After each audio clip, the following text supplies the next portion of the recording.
हमारे नागरिकों का और हमारे सबसे बड़े बहुत पुराने आशीर्वाद रिजवान भाई का हमें मिलता रहा है। और मैं एक बात सबसे पहले शुरू करूँगा, हमारी सारी बातें हमारे वरिष्ठ नेताओं ने हमारे बीच में रखी है और जसबीर जी ने तो उसका निचोड़ रखा है, लेकिन मैं एक शेर के साथ अपनी बात शुरू करूँगा जो आज के समय के हिंदुस्तान की सबसे बड़ी ज़रूरत है और जो हमें अम्बेडकर से, गांधी से, नेहरू से एक ही शेर में, खान साहब एक ही शेर में जोड़ देती है। वो शेर है कि पहले वो तुम्हें तालीम से मोड़ेंगे, फिर तुम्हें किसी जुर्म से जोड़ेंगे, हाथ से हाथ जोड़ के रखो किसी जंजीर की तरह, वरना वो तुम्हें किसी धागे की तरह तोड़ेंगे। तो एकता और अखंडता इसलिए जरूरी थी हिंदुस्तान में कि कैसे करके हम पूरे हिंदुस्तान को तरक्की के रास्ते पर जाने वाला मुल्क बनाए।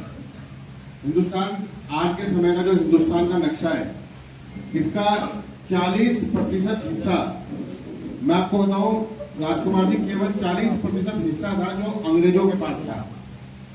उसके अलावा बाकी हिस्सा देश में 534 रियासतों के पास था और बाकी बचा हुआ हिस्सा आदिवासी जो क्षेत्र है, जहां पर कभी किसी राजा का शासन नहीं रहा, केवल आदिवासियों का, हमारे जो जंगल में रहने वाले, जंगल की रक्षा करने वाले लोग हैं, उनके पास था।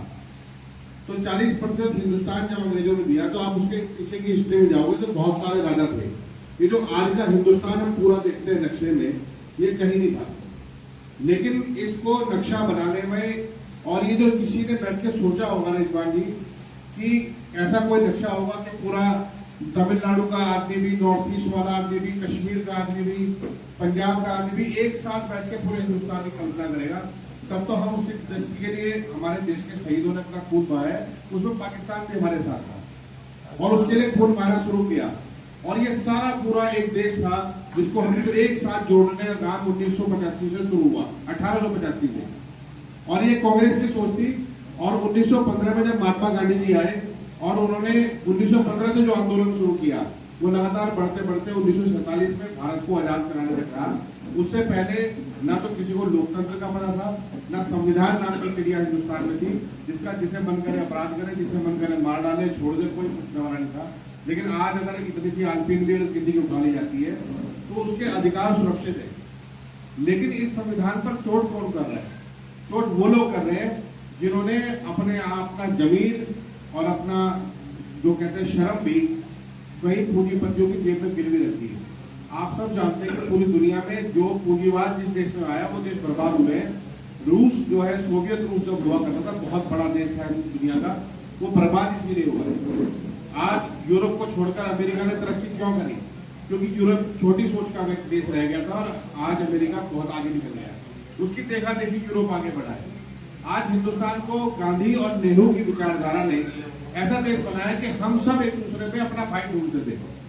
लेकिन आज जो हिंदुस्तान बना है, यदि आप अंबानी, अदानी, मोदी और शाह की जी हुजूरी नहीं करते, नासिर भाई, अगर आप अदानी, अंबानी, मोदी और इनकी जी हुजूरी नहीं करते तो आपको आप कुछ भी नहीं हो। चाहे आप भाजपा का कितना भी बड़ा पटका डाले घूमते रहो। बहुत सारे लोग गए हमारे यहाँ से भी बड़े बड़े रंगीन पटके डाल के, आज उनकी हालत किसी गली के कुत्ते से भी बहुत अधिक नहीं है। इस कारण से है कि उन्होंने अपना जमीन मार कर गए। अगर आपको भाजपा में रहना था, बचपन से भाजपा में रहते, हम मानते आपको नहीं था, लेकिन आपने कांग्रेस में रहकर कांग्रेस को खोखला करने के बाद आप भागे। और आप ये समझिए कि हमारे यहाँ के भ्रष्ट नेताओं को पार्टी में लेकर अपनी दुकान सजाने का मतलब है कि भारतीय जनता पार्टी जो प्रमुख अपोनेंट पार्टी, जो देश में सरकार चला रही है आज, विफल सरकार, उसकी विफलता का सबसे बड़ा प्रमाण यही है कि उनके पास अपने लोग नहीं है। वो अपनी सोच से 2 कदम नहीं चल सकते और वो आर्थिक रूप से देश की बर्बादी के सबसे बड़े जो कहानी लिखी है वो उन्होंने लिखी है। हम इस तिरंगे का कल हम उत्सव मनाएंगे। ये तिरंगा हमारे लिए आन बान और शान का मौका इसलिए है, ये नहीं है कि ये कपड़ा है, इसको खराब नहीं होने देना, इसलिए इतना ही करना है। इसके पीछे छुपा हुआ संविधान है, इसके पीछे सामाजिक एकता, सद्भावना और सबको बराबर का अधिकार देने की सोच है। ये इस सोच के साथ हमने देश को आगे बढ़ाया और आगे इसी को सोच के साथ आगे बढ़ाएंगे। कांग्रेस पार्टी की लीडरशिप को तो रस्तों की मैं इसलिए दिल से धन्यवाद देता हूँ। मैं खुद भारतीय जनता पार्टी में था, 2007 में कांग्रेस में आया और मुझे एक दिन भी कभी ऐसा लगा कि मुझसे कोई गलती हुई होगी। वो इसलिए थी है कि बीजेपी हमेशा दोगली बात करती है, झूठ बोलते हैं और लोगों को लड़ाने की सोच रखते हैं। आज जिन लोगों ने बीजेपी के कहने पर आंदोलन किया, आज उनके फटे हाल देख लो, आप बर्बादी की स्थिति देख लो, आपके अगल बगल से लेकर पूरे हिंदुस्तान में सैकड़ों उदाहरण होंगे। लेकिन कांग्रेस ने क्या दिया है? कांग्रेस ने दिया है कि आप सत्ता में हो या ना हो, मैं कांग्रेस की लीडरशिप का दिल से इसलिए आभारी हूँ। उन्होंने सत्ता छोड़ देना उचित समझा, लेकिन कभी भी देश में नफरत और धर्मों के बीच में दीवार खड़े होने का मौका नहीं दिया। आज भी कांग्रेस सरकार से बाहर हो, लेकिन एक भी कांग्रेस नेता का बयान आपको ऐसा सुनने को नहीं मिलेगा जिसने दीवार खड़ी करने का काम किया हो। आज वो भी दीवार तोड़ने वालों के साथ है, वो एक दूसरे को मिलाने के सवालों के साथ है और आपकी तरक्की के साथ। आज मैं अभी एक बयान पढ़ रहा था, बीजेपी वालों ने एक बयान दिया। उन्होंने कहा कि हम मुस्लिमों का बहिष्कार करेंगे। तो अब्दुल्ला बुखारी जी का उस पर बयान आया है।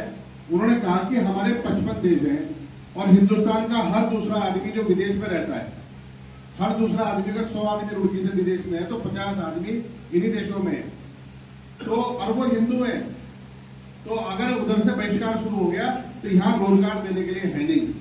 और ऐसी स्थिति में भी जिसके खुद के हाथ फटे हुए हो, जिसका प्रधानमंत्री भ्रष्ट हो, जो हवाई जहाज में भी कमीशन खा रहा हो, जो कोरोना में आपसे उल्टे सीधे काम करवा के लोगों को मरने के लिए छोड़ दे रहा हो, ऐसे आदमी का अगर कोई भक्त यहाँ मौजूद होगा हिंदुस्तान के आसपास हमारे शहर में, तो वास्तव में वो इस देश की बर्बादी का कारक है। और हम सब कांग्रेस के लोग जो आज इस जगह बैठे हुए हैं और जो सड़कों पे और हर जगह संघर्ष कर रहे हैं, दिल्ली से लेके राहुल गांधी की यात्रा तक और हर कोने तक, आप बताइए मणिपुर में मुझे लगता है कोई यहाँ किसी की जान पहचान होगी, लेकिन मणिपुर की जब वो शर्मनाक तस्वीर सामने आई, वास्तव में दिल के अंदर से बहुत बड़ा बड़ा रुदन उसमें से निकला। लेकिन आप देखिए कितना बेशरम आदमी इस देश की सत्ता पर बैठा है कि संसद में दांत फाड़कर हंस रहा है।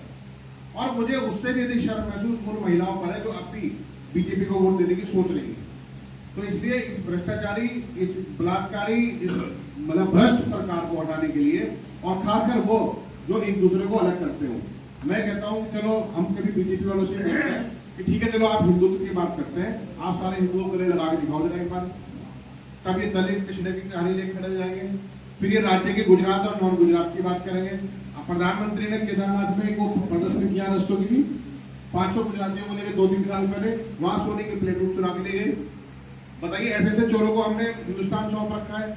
तो इन चोरों से बचाना है, और कांग्रेस की विचारधारा ही है जो आज हम सबको एक रखती है। और जो मैंने पहले शेर सुनाया उसे ध्यान रखिए, अम्बेडकर जी ने यही कहा था कि शिक्षा ही वो काम है, शिक्षा ही वो रास्ता है जिससे हम आगे बढ़ सकते हैं। लेकिन शिक्षा से रोकने की सारी कोशिश हो रही है। वो दूसरी चीज क्या है जो शिक्षा के बाद हम बात करेंगे कि हमें हर जुर्म से जोड़ेंगे, यानी झूठे मुकदमे लादकर कहीं ना कहीं रोकने की कोशिश करेंगे। लेकिन हम सब लोग जो कांग्रेस के लोग हैं एक धागे में, और हम सब तो धागे हैं, ये सब सुभाष सैनिक जी शुरू करेंगे, कलीम खान जी, राजकुमार जी, नासिर भाई, ये सब हम सब लोग तो यहाँ तक जसवीर जी तक धागे हैं। लेकिन आप सब लोग जो यहाँ बैठे हैं आप सब मोती हैं। हम धागा बन के सारा बोझ अपने ऊपर झेलने को तैयार है। आप सब मोतियों की सुरक्षा करने की जिम्मेदारी हमारी है, और हम सब एक दूसरे के साथ खड़े होंगे। जय हिंद, जय भारत।